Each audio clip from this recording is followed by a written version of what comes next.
Welcome to Keep What You Earn, your judgment and jargon-free zone for entrepreneurs of all levels.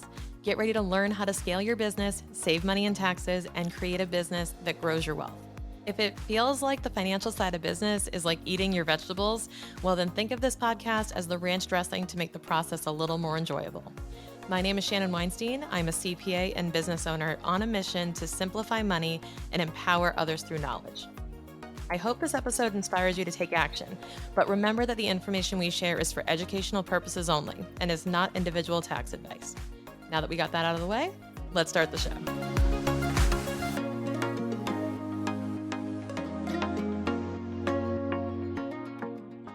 So I recently finished the book 10X is Easier Than 2X, and it's by Dan Sullivan and Dr. Ben Hardy.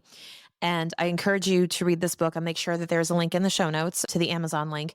But I had such an epiphany reading this book and I wanted to share it with you. And it's not the message it's not part of the core message, which is what's interesting. It's one of what I call like the tangential points of the book. But for some reason, it caught me on a day when I was listening to this book on the beach. I was like, wait a minute, this is actually huge. I got to write this down. And it was the formula that the authors use to construct your calendar.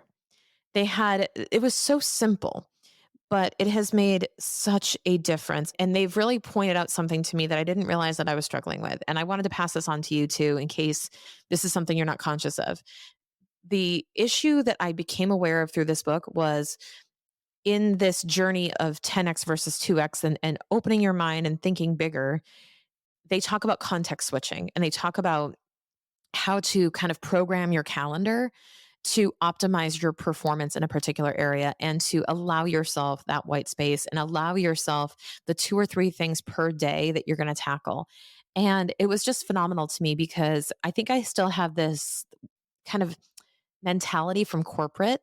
I can't shake it. It's so instinctive that, white space is free time is available time. And free time equaling available time, probably one of the most I would say, I don't want to say toxic, but one of the most harmful mindsets that I still carry with me is that free time is available time. Meaning, are you free this afternoon? And I say yes, because I don't have any other appointments. However, I have 3 stacked back-to-back meetings in the afternoon, and I really don't want to add more. And giving myself the permission to say, I'm not free. Available time and free time are not the same thing. And I want to keep it free. I want to keep it free and I want to keep it free of more meetings. What they also talk about in the book is this idea, and this was the pivotal point, was creating 3 bucket of days. They would say you have your free days, you have your buffer days, and you have your focus days. And I love this concept because I then went into my calendar and I realized that every single day I was switching context constantly. I would have team meetings in the morning. I would have client meetings in the midday, and they would be sprinkled back and forth and back and forth. I would have a team one-on-one and then a client call and then a team huddle and then a client call. And then I would have to get tasks done for half-hour blocks in between, which, let's be real, I'm just like getting my mind straight back on for a half hour, maybe getting something to eat, taking a short walk in between meetings, like being productive in between meetings. It's not worth starting a new task. You're going to have to end in 15 minutes, right? So I was looking at my days and I was like, this is why I feel so unproductive, because I am letting everybody else just paste Post-it notes on my calendar like I did when I was in corporate. I'm letting people just like plot time on the calendar for me. And I said, no, we're going to fix this. And I've already made the step to use Calendly and use it way more intentionally, with only allowing client meetings Tuesday, Wednesday, Thursday, and having team meetings on Monday. Like, that was step 1. But now within the Tuesday through Thursday, we have now made it really optimized into certain days are for client check-ins, certain days are for buffer days, which I'm going to explain. And it just goes back and forth where I have 2 focus days and a buffer day in that zone, a buffer day on Monday and a free day on Friday.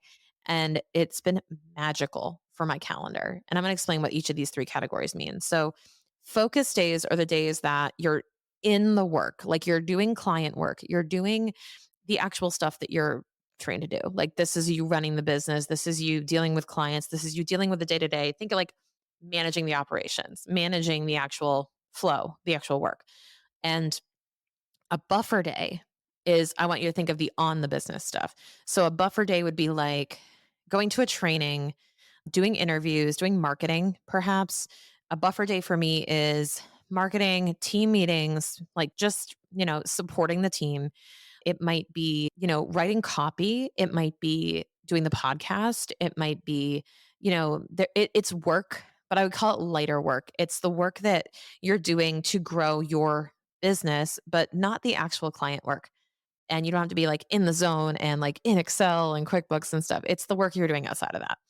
And that's been great to have 2 buffer days a week that are one is for team meetings, one is for marketing, copy, creative. It's awesome. It's absolutely awesome. So I have about 2 focus days, 2 buffer days, and 1 free day each work week. And the free day is basically it's a personal day or it's by choice only. So every Friday, I actually have no meetings on Fridays, internal or external.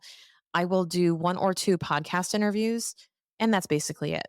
Everything else is by choice. So if I decide I want to get some focus work done because I'm having a good day that day and I just feel energized, I could, but I have no other context switching that will happen. And that's the important part is what Dan Sullivan covers in the book is that you actually are even more unproductive because you are switching from the mindset of somebody who's focused on the client work into the buffer zone and then back again. So when you're switching those different categories, you're actually becoming way more unproductive because you're almost hitting a reset button altogether on how you're approaching the work you're doing that day.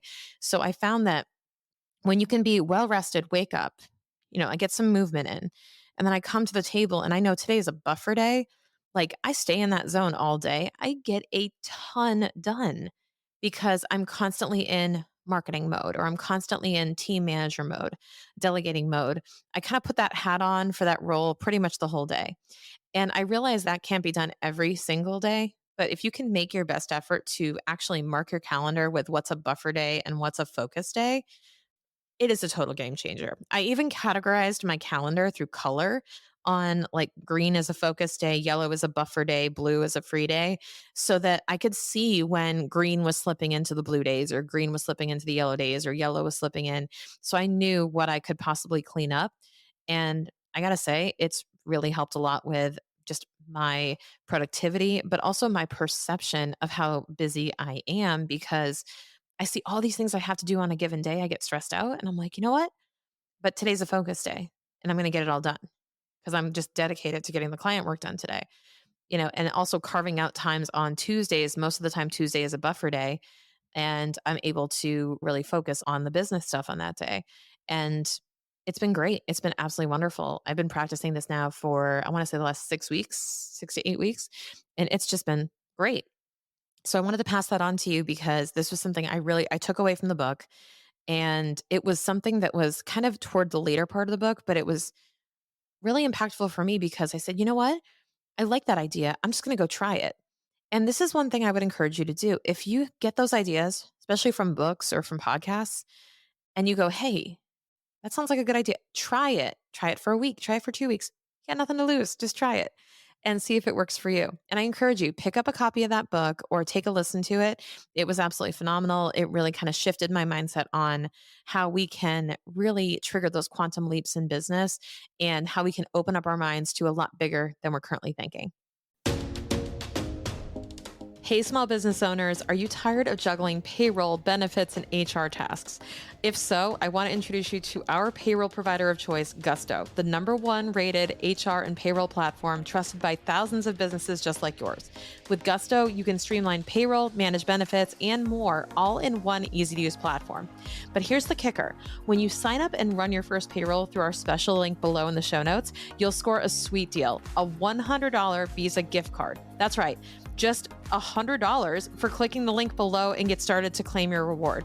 Don't let payroll headaches hold you back from building your team and growing your business. Join the Gusto family today and take the first step towards simplifying your HR processes while snagging a bonus along the way. Click the link in the show notes now to learn more and set up your payroll.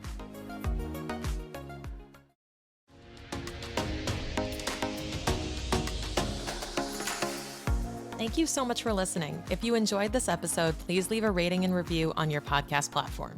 This small action goes a long way for podcasters to get our message heard by more business owners just like you. Be sure to check out the show notes for links to information about our guests and ways to get in touch with me.